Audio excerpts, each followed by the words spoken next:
The Vidian Academy floated in the void between star systems like a monument to organized violence, which, if you thought about it for more than 3 seconds, was exactly what it was. For the past 4,000 years, this particular chunk of reinforced titanium and overconfidence had been churning out the galaxy's finest warriors, tacticians, and walking weapons. 47 species sent their best and brightest here to learn the ancient arts of shooting things, stabbing things, and occasionally talking things into surrendering before the shooting and stabbing became necessary. The Academy prided itself on tradition, not the warm, fuzzy kind of tradition involving family recipes and holiday songs, but the kind that involved breaking recruits down to their base components and rebuilding them into something that wouldn't flinch when the plasma bolts started flying. It was brutal, efficient, and had a mortality rate that would make insurance actuaries weep into their spreadsheets. But it worked. And in a galaxy where 17 different species were constantly 3 diplomatic incidents away from total war, working was all that mattered. Enter humanity, stage left, stumbling into galactic society like that person who shows up to a black tie event in cargo shorts and a band t-shirt. The Terrans had only achieved faster-than-light travel 43 years ago, which in galactic terms was roughly equivalent to yesterday afternoon. Most species needed a few centuries to work out the whole not accidentally flying into stars thing. But humans had apparently decided that careful, measured progress was for species without crippling anxiety about being left behind. They had thrown themselves into space exploration with the kind of reckless enthusiasm usually reserved for teenagers with fake IDs and their parents' credit cards. The Galactic Concordance had accepted Earth's petition for membership with the sort of weary resignation of parents letting their kid get a motorcycle, because at least then they could set some ground rules. Part of those ground rules included sending human cadets to the Vidian Academy, because if these emotionally volatile primates were going to have access to weapons that could crack planets, someone needed to teach them which end to point at the enemy. That someone was Instructor Thaxivor, and he was having regrets. Thaxivor belonged to the Kryn species, which meant he looked like what would happen if a praying mantis in a suit of armor had a baby that really committed to the gym. He stood 8 feet tall on 4 legs, possessed 6 arms that could move independently with disturbing precision, and had an exoskeleton that could shrug off small arms fire. His species had been warriors for so long that their word for peace was literally translated as time between battles. They were good at war the way humans were good at making bad decisions while drunk, which is to say, phenomenally and with concerning consistency. The Kryn required specialized breathing apparatus when dealing with oxygen-rich environments, which most species found comfortable. Thaxivor's mask was an elegant piece of technology, covering the lower half of his chitinous face and filtering the air down to tolerable levels. It also made him look even more intimidating, which was definitely intentional. The Kryn didn't believe in accidental fashion statements. Thaxivor had been teaching at the Academy for 67 years. He had trained Quellan shock troops, hexapod infiltrators, and even a few Litharian berserkers, who were basically sentient avalanches with anger management issues. He had seen every kind of cadet: the terrified, the overconfident, the competent, and the ones who washed out in the first week after realizing that military service was less glorious combat and more following orders you don't understand for reasons nobody explains. But humans were something else entirely. They were weak by galactic standards. No exoskeleton, no natural weapons, no environmental resistances worth mentioning. They came from a planet that was actively trying to kill them at all times, which had apparently taught them to be paranoid, aggressive, and creative in ways that made other species uncomfortable. They questioned everything, respected hierarchy only when it suited them, and had this absolutely baffling tendency to pack bond with anything that held still long enough. Thaxavor had watched a human cadet try to adopt a maintenance drone last month. A maintenance drone. The thing didn't even have sentience, just programming, and the human had named it Clippy, and apologized when bumping into it in the corridors. These were the beings now standing in his combat training hall, and Thaxavor wondered, not for the first time, if the galaxy had made a terrible mistake. Rin Takashi stood in formation with the rest of her squad, trying very hard to look like she belonged here and not like someone who was 3 seconds away from saying something that would get her thrown into detention again. It was her 3rd week at the academy, and she had already discovered that keeping her mouth shut was significantly harder than any of the physical training. She was 24 years old, 5'7", and built like someone who had grown up in high gravity and learned to fight before she learned to read. Her hair was pulled back in a regulation bun that she suspected looked less military professional and more angry librarian. And her uniform was exactly as regulation as she could make it, because she was already pushing her luck in every other department. Rin had grown up on Tau Ceti Prime, one of humanity's rougher colony worlds where the terraforming had been 60% successful, and the remaining 40% was left as character building. She had learned to handle herself in bar fights, union disputes, and the occasional wildlife incident that the colony never put in the tourism brochures. She wasn't rich, wasn't connected, and hadn't gotten into the academy through family influence. She had tested in through sheer bloody-minded determination and a combat simulation score that had made the recruitment officer check his equipment for malfunctions. The Vidian Academy had seemed like an opportunity, a chance to see the galaxy, to prove that humans belonged among the great warrior species, to make something of herself beyond the mining colony where ambition went to die. 3 weeks in, she was reconsidering every life choice that had led her to this moment. Her squad consisted of 4 other beings, none of whom seemed particularly thrilled about the human addition. There was Kextal, a Letharian whose species looked like animated boulders and had roughly the same sense of humor. There was Prill, a Quellan who followed regulations with the fervor of a religious convert and had already filed 3 complaints about Rin's insufficient deference to command structure. The hexapod whose name translated to something like 17 winds across the northern plateau, but who went by winds because nobody had time for the full version during combat drills. And finally, there was Zeph, another human who had been at the academy for 6 months and had learned the most important lesson. Shut up, follow orders, and don't give them any reason to notice you. Zeph had pulled Rin aside after her first day and given her the unofficial human survival guide for the academy. "They think we're soft," he had said. "They think we're emotional, unstable, and probably going to wash out in the first month.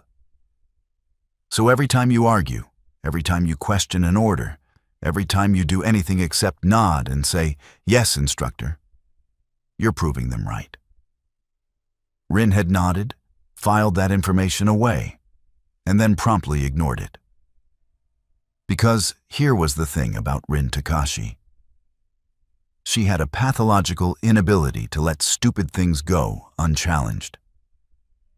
If someone was wrong, especially confidently wrong while in a position of authority, her mouth started moving before her brain could stop it. It was a character flaw. She knew it was a character flaw. It had cost her jobs, relationships, and now possibly her military career. But she couldn't seem to stop. Today's training exercise was zero-gravity combat simulation, which was exactly as miserable as it sounded. The squad was floating in a massive spherical chamber with randomized obstacles, trying to eliminate target drones while Instructor Thaxavor barked orders that seemed designed more to confuse than to help. Rin had studied the tactical manuals. She had run the simulations in her own time. She knew the optimal approach for this scenario involved spreading out to cover multiple angles and maintaining communication discipline to track drone movements.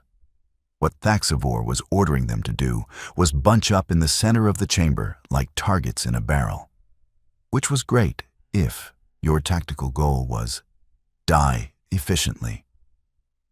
She bit her tongue. She focused on her breathing. She tried very, very hard to just follow the orders. Kextall got clipped by a training drone, his shields flaring blue. Prill overcorrected her trajectory and slammed into a wall. Winds was doing fine because hexapods had been living in three-dimensional environments since before most species had discovered fire. Another drone came screaming out of nowhere, and Rin's instincts kicked in. She pushed off a nearby obstacle, rotated, and took the shot in one smooth motion. The drone sparked and died.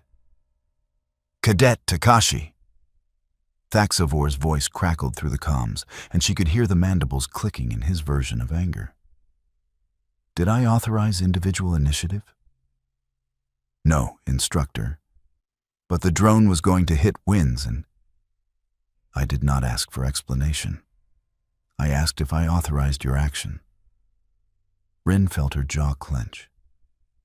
Through the observation window, she could see Thaxavor's massive form, all 6 arms crossed in a display of disapproval that worked across species lines. "No, Instructor." "Correct. When I want you to think, Cadet, I will issue those orders. Until then, you will follow directives precisely as given. Is this concept too complex for human comprehension?" And there it was. The thing that Thaxavor did. The casual little digs about species inferiority that he seemed to think were motivational.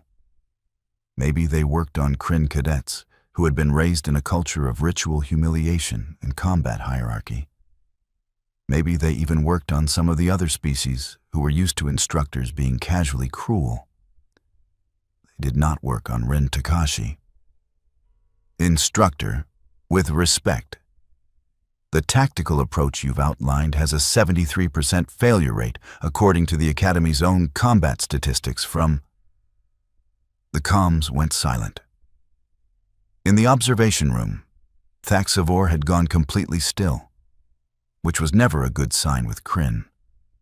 When they stopped moving, it meant they were deciding whether to flee or attack, and instructors at the Vidian Academy didn't flee. "All cadets, return to the deck." His voice was very quiet, very controlled, which was somehow worse than the yelling. The squad exchanged glances. Zeph caught Rin's eye and shook his head slightly, a universal gesture of, "You've done it now." They floated back to the deck, mag boots engaging as they touched down. Thaxavor descended from the observation room with the kind of deliberate movement that predators used right before they pounced. The other cadets instinctively backed away, forming a semicircle that left Rin isolated in front of the instructor. Thaxavor loomed over her, all 8 feet and 6 arms and thousands of years of warrior tradition. His breathing mask hissed softly with each breath, a sound that had become associated in Rin's mind with incoming trouble. "Cadet Takashi," he said, voice dripping with the kind of controlled contempt that took practice to perfect.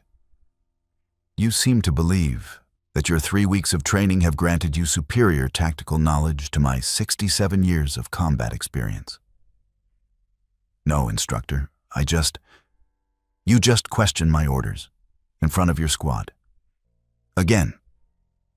Each word was precisely articulated, sharp as broken glass. "You humans, you come to this academy thinking your little planetary conflicts have prepared you for galactic warfare. You think that because you survived on your death world, you understand combat." Rin felt her hands clenching into fists. She kept her voice level. "I understand that tactics which get people killed are bad tactics, regardless of tradition." The room went dead silent. Even the environmental systems seemed to hold their breath. Somewhere in the back of her mind, the rational part of Rin's brain that occasionally got a word in was screaming at her to shut up, apologize, do literally anything except keep talking. But that part of her brain had always been easy to ignore, and stress made it even quieter. Thaxavor's mandibles clicked rapidly, a sign of extreme agitation in Kryn body language. "You dare to lecture me about tactics?" "I dare to point out mathematical reality, Instructor. The bunching formation you ordered has a documented failure rate that—" "Silence!" His voice echoed in the training chamber. "You will learn respect, cadet. You will learn your place in this hierarchy. And you will learn that insubordination has consequences." He raised one of his primary arms, and Rin saw it coming. She had seen enough fights start to recognize the wind-up, the shift in weight, the telegraphed motion of someone about to throw a strike. In the bars on Tau Ceti Prime, she would have already been moving, already slipping the punch and thinking about her counter. But this wasn't a bar fight. This was a military instructor. This was the Vidian Academy, where physical correction was, apparently, part of the traditional training methodology.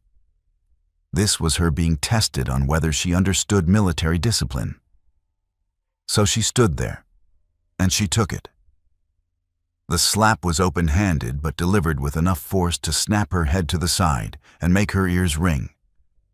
It wasn't meant to injure, not permanently, but it was absolutely meant to humiliate, to put her in her place, to remind her that questioning authority had consequences. The thing about Rin Takashi, though, was that she had grown up in places where showing weakness got you hurt worse than showing strength. She had learned very young that you never, ever let someone hit you without response, because the second you accepted that treatment, it would happen again and again and again. The thing about humans in general was that they had reflexes honed by a planet that was constantly trying to kill them in creative ways. They had reaction times that other species found unsettling. Born from evolutionary pressure to dodge falling rocks, leaping predators, and environmental hazards that appeared without warning. The thing about this particular moment was that Rin's conscious mind didn't make the decision about what happened next. Her conscious mind was still processing the impact, still feeling the sting across her cheek, still registering the humiliation of being struck in front of her squad.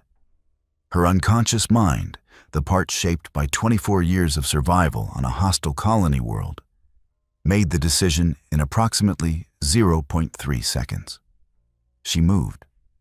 Her body rotated with the momentum of the slap, turning what could have been a stumble into a pivot. Her right hand came up, fingers extended, targeting with the precision of someone who had been in enough fights to know anatomy and vulnerability. She wasn't thinking about the fact that this was her instructor. She wasn't thinking about military protocol. She wasn't thinking about consequences. She was thinking about the breathing mask. Kryn respiratory systems were sensitive to oxygen-rich atmospheres. That mask wasn't decorative or optional. It was necessary. And it was also, as Rin's hand discovered, more fragile than the armored exoskeleton surrounding it. Her strike was perfect. Not powerful, did it need to be, just fast and precisely placed. Her fingertips hit the filtration unit on the side of the mask, and the manufactured material shattered with a sound like breaking glass. Thaxavor's 4 arms flew to his face instinctively. The mask was venting atmosphere, alarm systems immediately screaming as sensors detected the breach.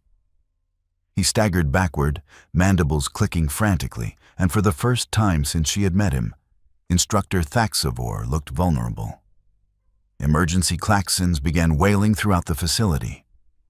The training room doors burst open as medical personnel came rushing in, already pulling a replacement mask from emergency supplies. Other instructors appeared, weapons drawn, scanning for whatever threat had caused the emergency.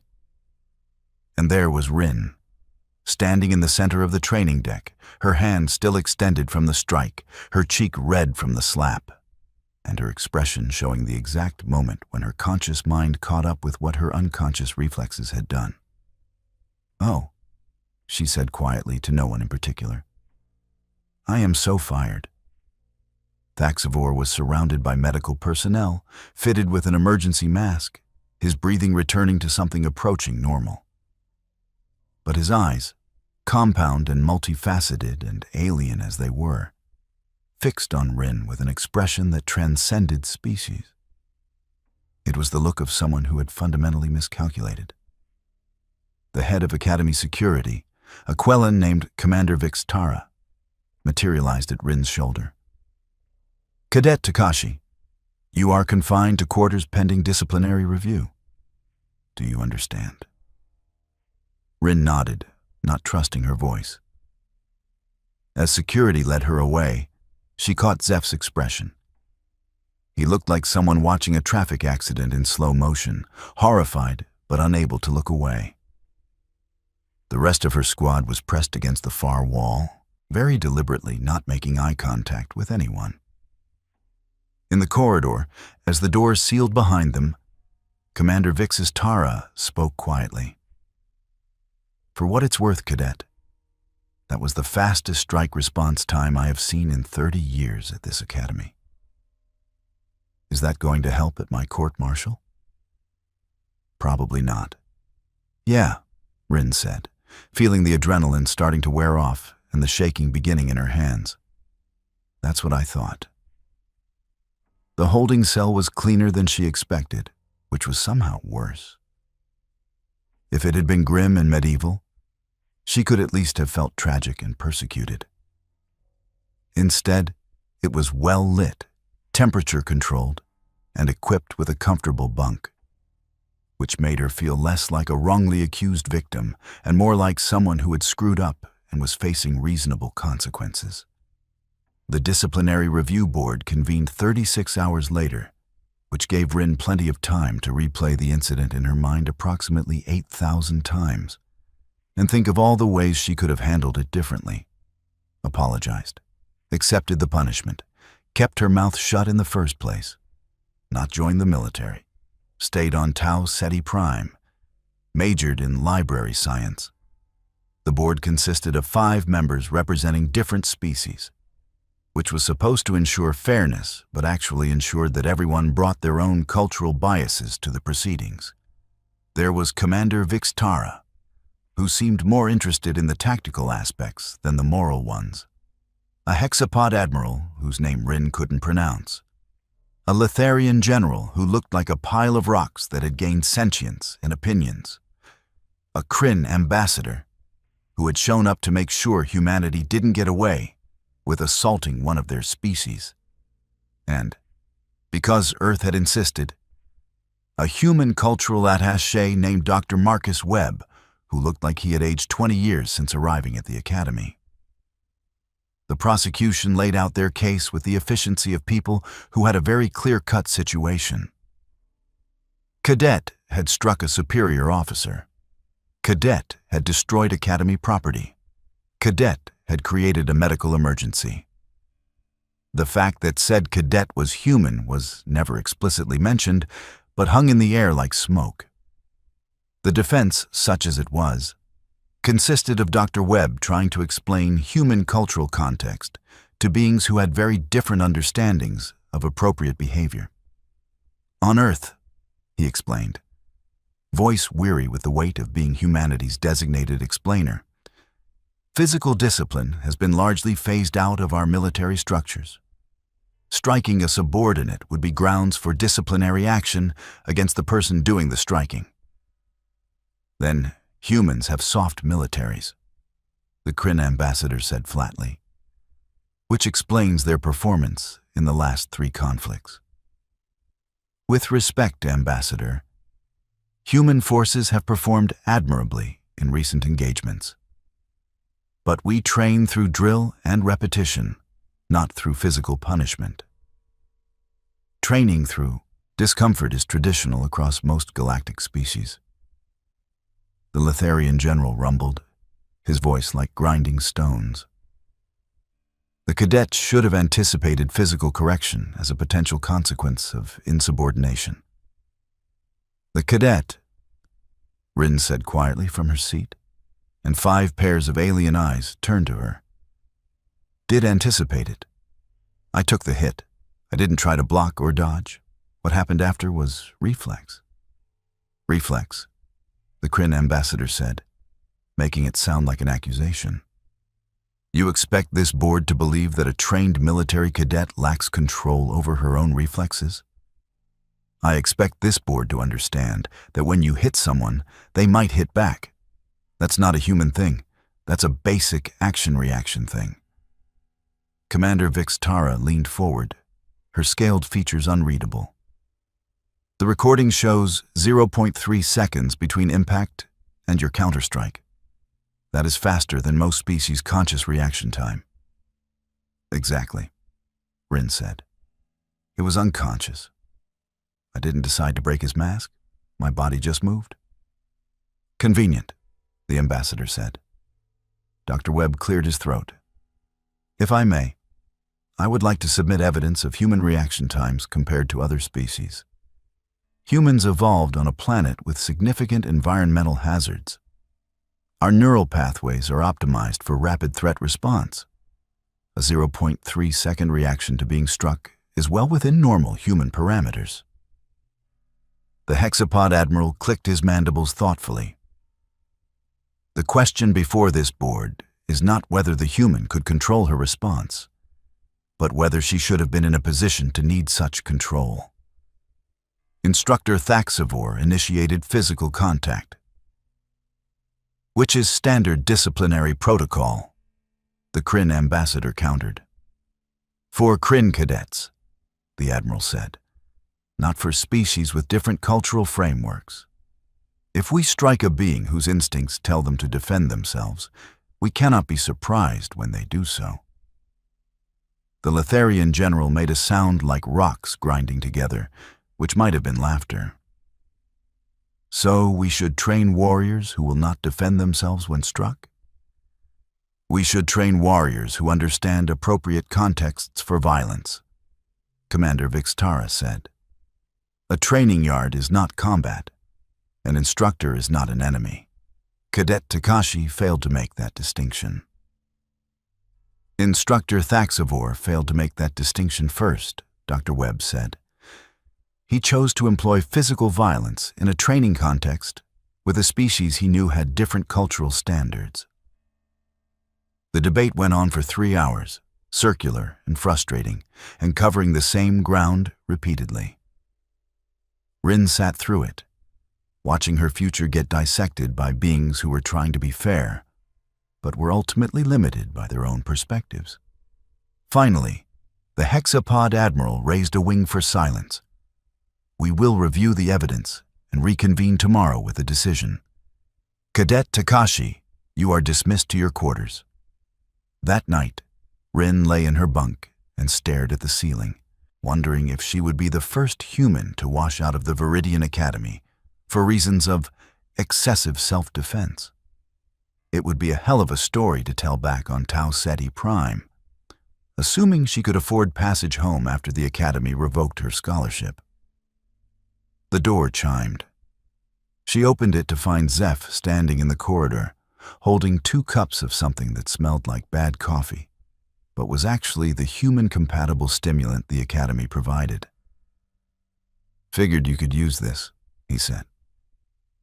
They sat in her quarters, not talking about the elephant in the room for a while, just drinking the awful not coffee and existing in shared human misery.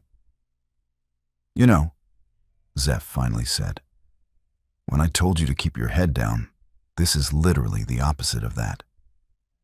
Yeah, I got that. They're going to make an example of you, either by kicking you out or by coming down so hard that every other human cadet learns to just take whatever gets thrown at us. Probably. Was it worth it? Rin thought about that. Thought about the look on Thaxivore's face when he realized she had actually hit back. thought about the months of accumulated frustration with being treated as inferior, as soft, as a walking stereotype of human weakness. "Ask me after the verdict," she said. The board reconvened at Oder 800 hours. Rin stood at attention, trying to look like someone who accepted whatever judgment was about to fall on her head like a mature adult, and not like someone whose palms were sweating through her uniform. Commander Vixtara spoke first. "Cadet Takashi, this board has reviewed all evidence and testimony. We have reached a decision, though I will note it was not unanimous." Here it comes, Rin thought. Dishonorable discharge, probably. Maybe brig time. Definitely a black mark that would follow her for the rest of her life. "You are found guilty of striking a superior officer. You are found guilty of destruction of Academy property. These are serious violations of military discipline." Rin nodded, keeping her expression neutral. "However," the hexapod admiral continued, and that single word made her look up in surprise. "This board also finds that Instructor Thaxivore employed excessive force in a training context with a cadet from a species with documented different cultural standards regarding physical discipline." The Kryn ambassador looked like he had swallowed something unpleasant, but said nothing. "Your punishment is as follows," Commander Vixtara said. "Reduction in rank to Cadet 3rd Class, 6 months probation, mandatory anger management and cultural sensitivity training. You will be reassigned to a different training squad under a different instructor. Any further incidents will result in immediate dismissal." Rin blinked. That was not great, but also not the worst-case scenario. "Yes, Commander. Thank you." "Do not thank us yet," the Litharian general rumbled. "You are also being assigned additional duties in the Cultural Integration Office. You will help develop new protocols for training human cadets. Apparently, your species requires special handling." That last part was delivered with what might have been amusement, or might have been contempt. With Litharians, it was hard to tell. "As for Instructor Thaxivore," the hexapod admiral said, "he has been formally reprimanded for excessive force and removed from training duties involving species with significant cultural differences from Kryn standards. He will be reassigned to tactical theory instruction." The Kryn ambassador stood abruptly and left the room, which was probably the most diplomatic response he could manage. "This board is adjourned," Commander Vixtara said. "Cadet Takashi, report to your new training assignment at 600 tomorrow. Dismissed." Rin saluted and left before they could change their minds. The months that followed were not easy, but they were at least different. Her new instructor was a Vex-Tar named Commander Kavash, whose species looked like bipedal lizards and had a reputation for being pragmatic to the point of ruthlessness. He didn't believe in physical discipline because he didn't believe in wasting energy on inefficient training methods. His philosophy was simple: make the training hard enough that cadets didn't have energy left for insubordination. Rin discovered she preferred this approach immensely. Her new squad was deliberately mixed species, part of the Academy's new initiative to improve cross-cultural understanding. There was a Quellan who actually had a sense of humor, a hexapod who taught her 6 different ways to kill someone in zero gravity, and another human named Kira who had heard about that cadet who punched Thaxivore and immediately wanted to be friends. "You didn't punch him," Kira said during a training break. "You broke his mask, which is way better, more precise." "I did not punch him, and also we're not supposed to be proud of that incident," Rin said, but she was smiling. The cultural integration work was actually interesting. Turned out that humans weren't the only species that had issues with the Academy's traditional approach. Several others had been quietly struggling with training methods that worked fine for warrior cultures, but were counterproductive for species with different psychological frameworks. Rin found herself in meetings with Academy leadership, explaining things like, "Humans respond better to explanation than to orders," and "Maybe don't hit people if you don't want them to develop elaborate revenge fantasies." It was weird being treated as an expert on her own species. But at least they were listening. 6 months after the incident, she was reinstated to full cadet status. The probation note stayed on her record. But Commander Kavash wrote an evaluation that basically said, "This human is weird but effective. Would recommend for advanced training." Graduation exercises came around, and Rin's squad was assigned to a multi-day combat simulation in the asteroid field, outside the Academy. It was designed to be the culminating test of everything they had learned: tactics, teamwork, survival skills, and the ability to function under extreme stress. They were on day 3, supplies running low, nerves frayed, when the equipment malfunction happened. One of the training drones went haywire, its safety protocols failing, live weapons activating instead of training simulators. It came screaming around an asteroid with actual plasma cannons charging, and Rin's hexapod squadmate was directly in its path. She moved without thinking, pushing off the asteroid surface, grabbing winds, and using her momentum to throw them both clear of the drone's firing line.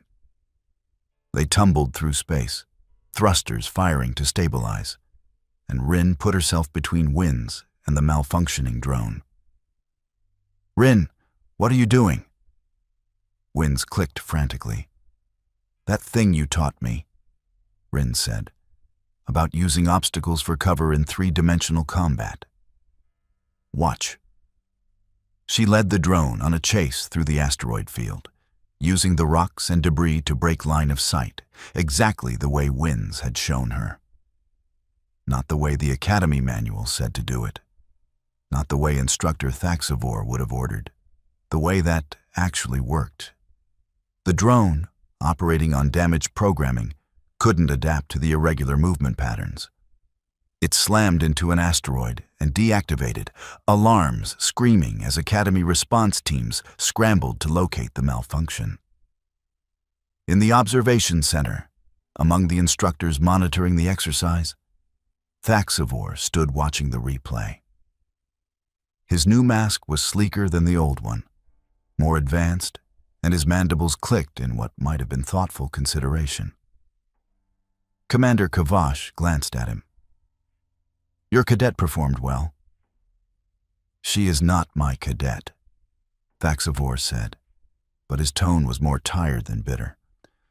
"No, but you trained her, even if you did not mean to." The graduation ceremony was held in the Academy's Grand Hall, with representatives from all 47 member species in attendance. Rin stood with her squad, all of them now commissioned officers in their respective militaries, and tried not to think about how far she had come from that first day when she had been too scared to admit she was scared. She was scanning the crowd when she spotted him. Thaxavor, standing in the instructor section, wearing his new mask and his formal uniform. He was watching the ceremony with the patient stillness of his species, and when his compound eyes met hers, there was a moment of mutual acknowledgement. She had broken his mask. He had learned that humans hit back. They were never going to be friends, probably were never going to respect each other's approaches entirely. But there was a strange understanding there. The galaxy was big enough for different kinds of warriors. After the ceremony, Rin was assigned to a mixed-species reconnaissance unit stationed in the Outer Rim. Her commanding officer was a Quellan who had read her file and said, "I see you have experience with cultural integration." "That's one way to phrase it," Rin said. "Good. This unit specializes in situations where standard protocol is insufficient. We need people who can think creatively." "I can do that." "I know. That's why you're here." 6 months into her posting, Rin received a message through official channels.